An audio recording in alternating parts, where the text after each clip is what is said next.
voiture involable. Est-ce que ça existe? C'est ce que croyait un riche homme d'affaires montréalais.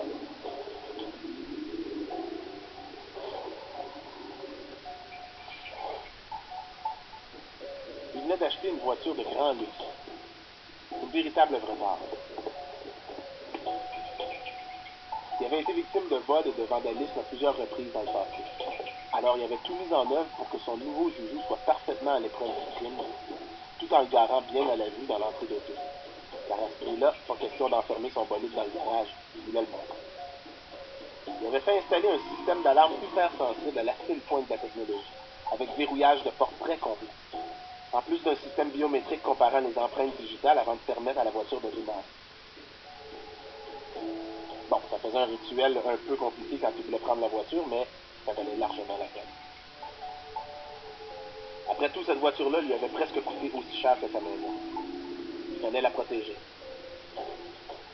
Mais pour aller chercher une pinte de lait, ouais, c'était un peu embêtant.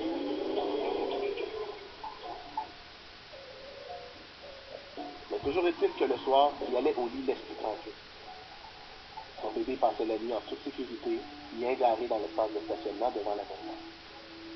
Et il la stationnait toujours de la même manière, le nez vers la rue, pour que les passants puissent admirer la carrosserie, la grille et les phares.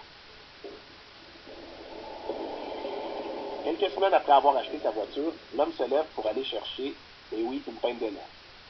Il se rend à la voiture et il se retrouve devant la porte du passager. Comment c'est possible? La voiture est bien garée dans l'entrée, mais le nez pointe vers la maison. Est-ce qu'il a oublié de la retourner en la stationnant hier soir? C'est vrai qu'il était tard. C'est sans doute ça qu'il dit. J'ai opté pour la facilité parce que j'étais fatigué. Il oublie cet incident-là et il part travailler. En revenant du bureau, il se stationne comme d'habitude, en marche arrière, pour que le nez de la voiture soit bien visible pour les passants. Le lendemain matin, c'est le pain qui manque. Il y a des choses qui ne changent jamais, hein? Il manque toujours quelque chose le matin. Autre chose qui n'a pas changé, la voiture est encore dans la mauvaise position. Le nez pointé vers la maison. Mais là, il n'y a pas de doute.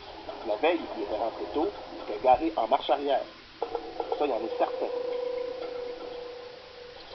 Il se demande comment ce qui peut arriver. C'est là qu'il remarque à travers le pare-brise un bout de papier accroché dans l'auto.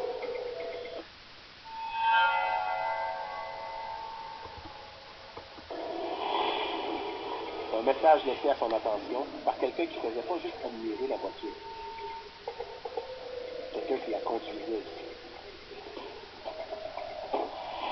Le message disait, si on voulait la voler,